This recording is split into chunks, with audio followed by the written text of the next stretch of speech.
여러분 새해 복 많이 받으십시오. 이민년 들어 첫 문학 마실입니다. 올해 문학 마실은 K문화와 문학 시리즈로 시작을 하려 합니다.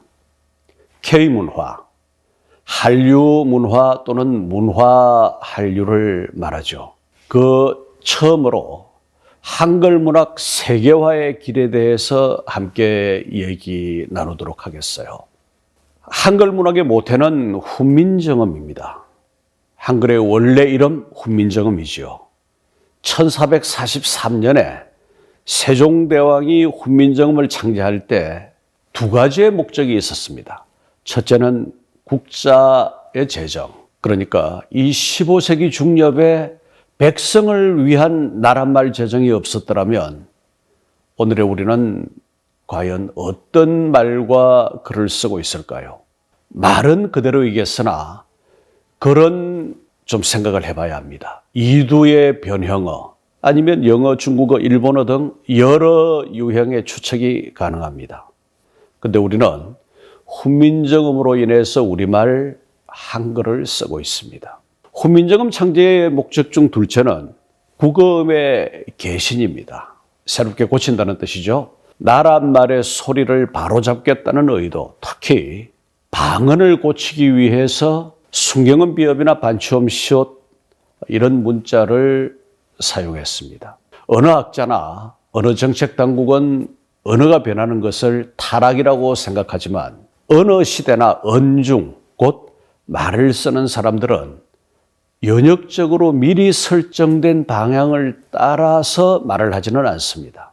오늘날 젊은 세대를 중심으로 급속도로 변하고 있는 그 언어 변화도 마찬가지입니다.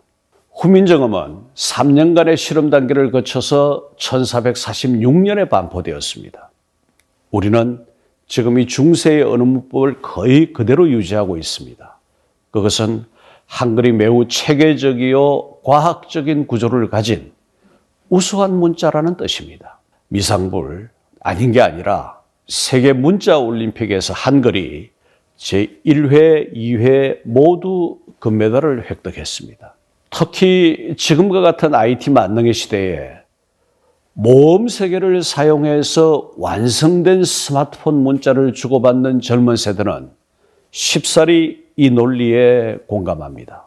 어떻게 그 짧은 기한에 또 세종의 재임 시기 이내에 제정, 반포, 사용이 가능했을까요? 여러 이유가 있겠으나 주요한 한 가지는 정인지, 신숙주, 성삼문 등 당대의 쟁쟁한 집현전 학사들을 넘어서 주창자 세종이 그 시대 제1의 어문학자라는 사실이었습니다.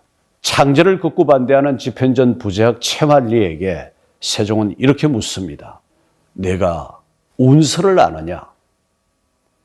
어문에 관해서 아느냐는 뜻이죠. 이 말은 세종은 이미 이 분야에 통달했다라는 뜻입니다.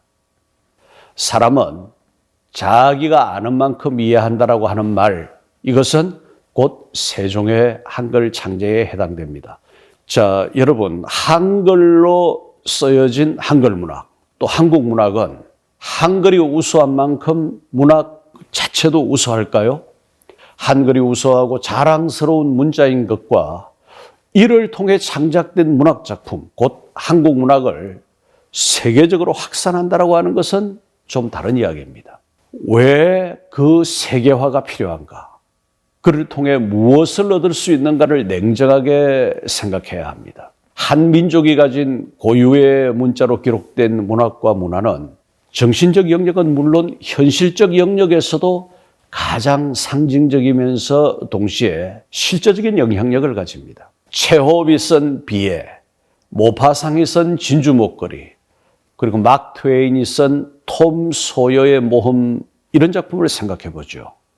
구구한 설명이 없이도 쉽사리 문학의 위력을 인정할 수 있습니다. 이 작품들은 러시아, 프랑스, 미국을 보여주는 어떤 안내서보다도 더 위력이 있습니다.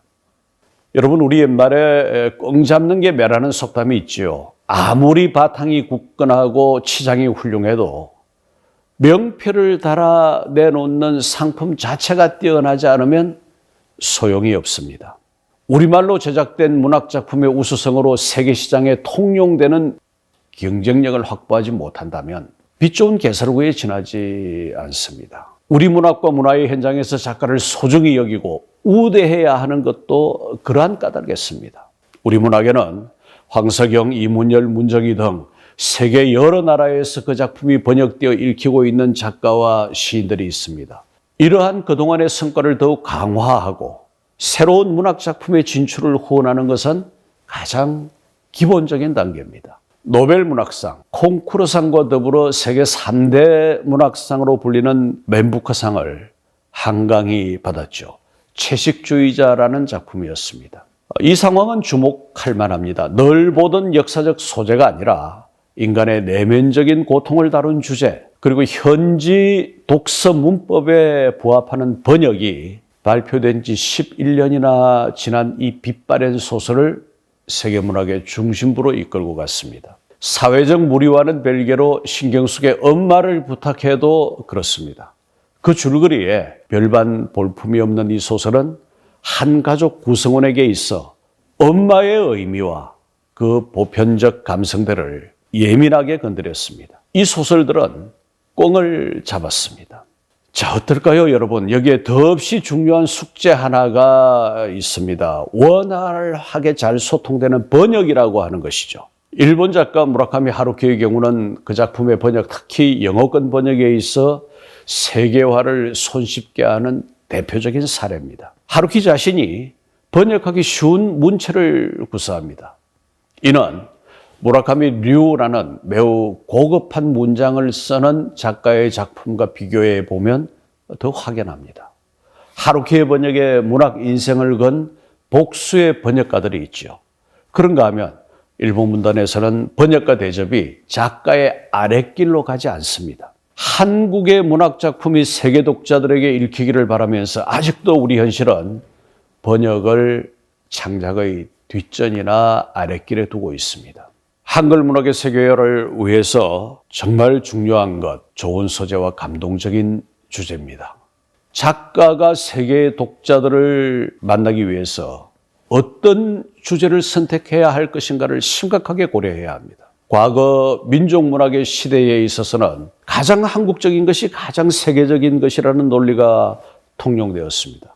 그러나 지금은 다릅니다. 앞서 예로된 하루키는 일본 국적을 가진 작가이지만 그 작품 세계는 전혀 일본적이지 않습니다. 가와바타 야스나리가 쓴 그래서 노벨 문학상을 받은 설국은 가장 일본적이지만 이제는 그 설국의 시대가 오래전에 지나간 구식 열차의 시대입니다. 좋은 주제는 작품에 대한 공감을 불러옵니다. 이는 작가의 역량에 따라 천양지차가 나기도 합니다. 그러기에 좋은 작가, 지역과 국가의 한계를 넘어서서 새로운 소재를 발굴하고 감동적인 주제를 설정할 수 있는 그런 작가가 중요합니다. 우리는 그런 작가를 기다리는 것이죠. 이것은 그동안 국내에서 쌓아온 명성에만 의지해서는 어려운 국면입니다. 작가는 오히려 겸허해야 하고 보다 소박한 자리에서 멀리 내다보는 매의 눈을 길러야 합니다. 예컨대 대학생과 창부의 사랑이라고 해보죠. 시시한 삼류 통속 소설의 주제입니다. 그렇지만 이것을 도스토옙스키가 소설로 쓰면 죄와 벌의 첫머리가 되고 알렉산드로 디마가 쓰면 춘희가 됩니다. 눈앞에 와 있는 기회, 이것이 중요합니다. 한글 문학의 세계화를 위해서 여러 시류의 계기와 조건을 10분 활용해야 합니다. 노벨 문학상 후보에 거론되는 한국의 작가들의 사례는 보기에 따라 그리고 활용하기에 따라 그 거론만으로도 상품성이 있습니다. 한국의 젊은 작가들을 의욕적으로 해외에 소개하고 번역된 작품을 출간하는 출판계의 노력도 높이 살만합니다. 우리도 놀랄 정도로 세계적 확대 양상을 보인 한류 문화의 전파, 세계 각 대학의 한국어과 개설, BTS가 정점을 찍은 K-팝 수용 등의 청신호를 그냥 흐르는 물에 띄워보내서는 안 됩니다. 이러한 한류의 활황으로 동서양 각국의 젊은이들이 한국어를 배우려 줄을 잇는 호재가 발생하고 있습니다. 세상 모든 일에는 저마다 그에 합당한 때가 있죠. 한글 문학의 세계화는 지금이 그 혹입니다. 앞으로의 기회를 잘 알 수 없으나 그동안의 경과에 비추어 보면 이렇게 물 좋고 정자 좋기가 쉽지 않았습니다. 쇠가 닳았을 때 망치로 쳐야 합니다. 한국 문학의 보급을 위한 전초기지로 세계 각국의 한글 학당이나 문화원을 활발하게 운영하는 등의 외형적인 노력도 필요합니다. 세계 여러 나라들은 그 여러 나라의 자국 언어 보급 기관을 두고 있습니다. 중국은 자국의 대사관이 있는 세계의 거의 모든 지역에 공자학원과 공자학당을 열고 있습니다. 2020년 4월 기준으로 공자학원은 162개국 545개소였고 공자학당은 1170개소가 운영되고 있었습니다.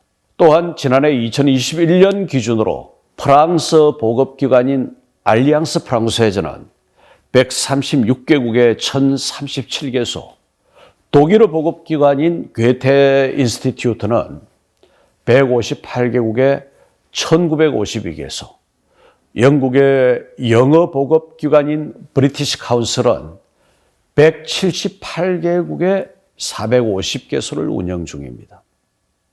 세계 각국의 한글과 한글 문화의 세계화를 총괄하기 위해 개설된 세종학당은 지난해 6월 기준으로 82개국에 234개소였습니다.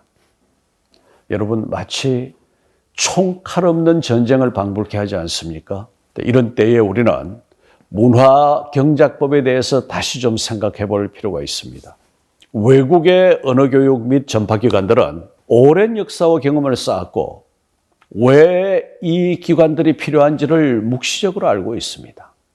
세종학당 재단이 출범한 것은 2012년 10월, 그러니까 꼭 10년이 되었죠.